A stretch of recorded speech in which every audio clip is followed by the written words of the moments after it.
할렐루야, 사랑하는 친구들, 어제 하루도 잘 지냈습니까? 오늘 정맥 큐티 시작해 보도록 하겠습니다. 오늘 본문 누가복음 19장 28절에서 48절입니다. 한 걸음씩 또 한 걸음씩. 예수님은 예루살렘 앞에서 나귀 새끼를 끌고 오게 하십니다. 주님을 믿지 않는 예루살렘을 바라보시고 눈물을 흘리십니다. 성전 안에 들어가서는 장사하는 자들을 내쫓으십니다. 우리 본문 28절 한번 볼까요? 예수님께서 이 말씀을 하시고 앞장서서 예루살렘으로 향해 올라가셨습니다. 예수님은 예루살렘을 향하여 앞서가시죠.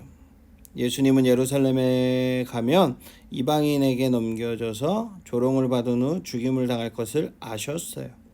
그럼에도 불구하고 잃어버린 영혼을 구하시려는 그 하나님 아버지의 뜻에 순종하셔서 반드시 그 뜻을 성취하시기 위해 앞장서신 것이죠.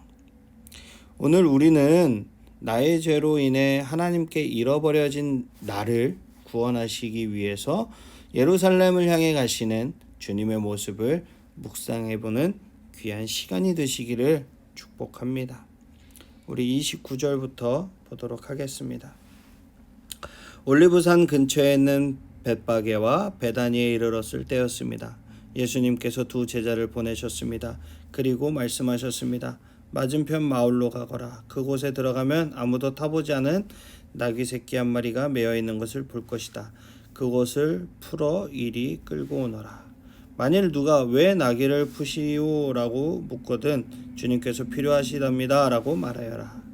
보냄을 받은 제자들이 가보니 예수님께서 말씀하신 대로 나귀 새끼를 발견했습니다. 그들이 나귀 새끼를 풀자 주인이 그들에게 물었습니다. 왜 나귀 새끼를 푸시오? 제자들이 대답했습니다. 주님께서 필요하시답니다. 예수님은 나귀 새끼를 쓰시겠다고 말씀하셨어요. 왜냐하면 메시아이신 왕이 나귀 새끼를 타고 겸손한 평화의 왕으로 오신다라는 그 스가랴 선지자의 예언을 이루시고 자신이 바로 그 메시아이신 것을 나타내기 위해서죠. 예수님은 십자가의 죽으심으로 하나님과 우리 사이에 평화를 이루실 평화의 왕이십니다. 또한 예수님은 만물을 지으신 만물의 주인으로서 나귀 새끼를 자신의 목적을 이루는데 사용하십니다. 나의 삶에도 평화의 왕으로 오신 주님이 내 모든 소유물을 쓰실 권세를 가지고 계셔요. 오늘 주님은 나의 소유 중 무엇을 쓰시기를 원하시는 것 같으신가요? 여러분들은 주님의 요구에 순종하고 있나요? 제자들이 나귀를 예수님께 끌고 와서 자기들의 겉옷을 벗어 나귀 등에 펴고 예수님을 태웠습니다. 예수님께서 가실 때 사람들이 겉옷을 벗어 길에 펼쳤습니다. 예수님께서 올리브산 비탈길 가까이 오셨을 때 모든 제자들이 기뻐하며 큰 소리로 하나님을 찬양했습니다.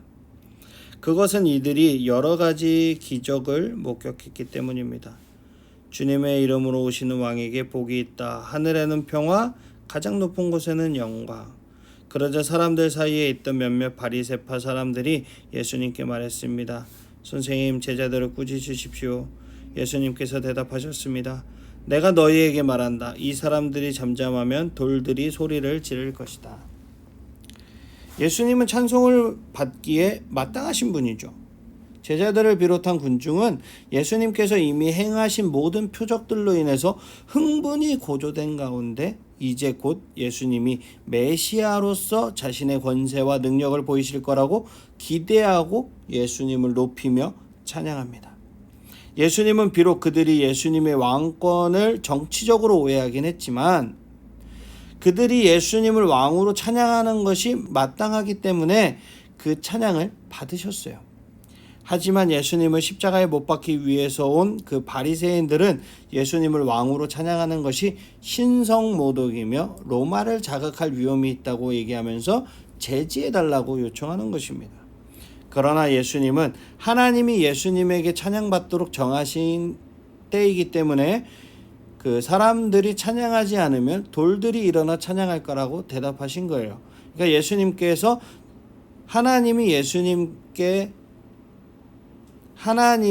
예수님에게 찬양받도록 정하신 때, 그때라는 거예요. 예수님을 향한 찬양을 아무도 막을 수 없다라는 말이죠. 나는 예수님께 마땅히 돌려드려야 할 그 찬양을 돌려드리고 있습니까?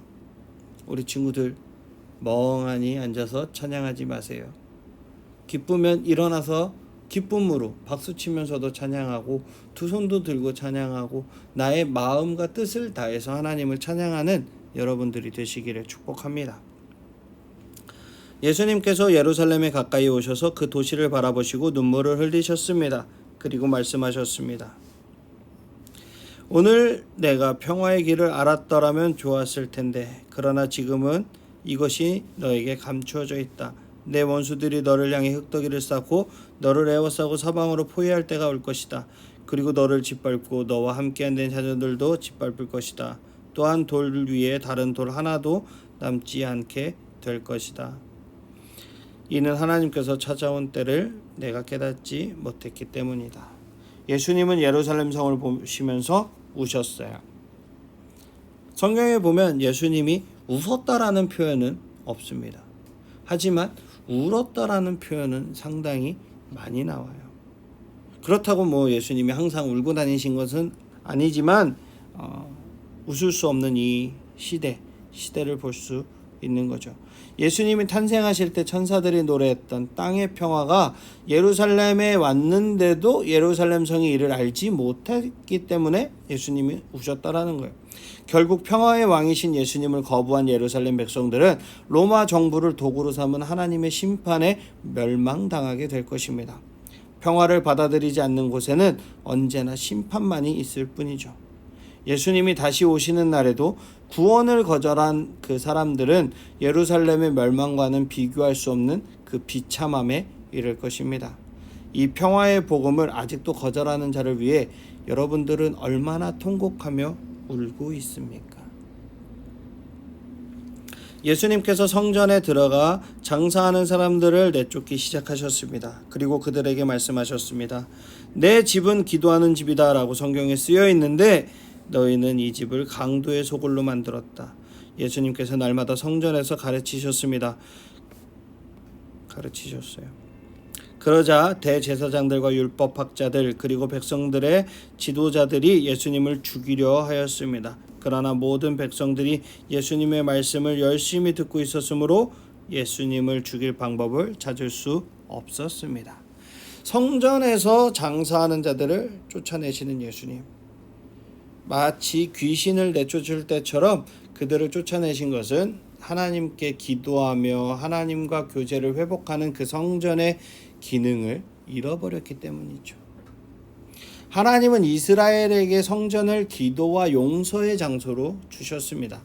그러나 지금 예루살렘 백성들은 예레미야 시대의 그 사람들처럼 성전을 하나님의 진노를 피하는 곳, 조건 없이 구원을 보장해 주는 곳으로 여겨서 강도들의 소굴로 만들어버린 거죠. 정치적인 이득. 오늘날 우리 교회는 어떤가요? 오늘날 우리 청소년부는 어떤가요?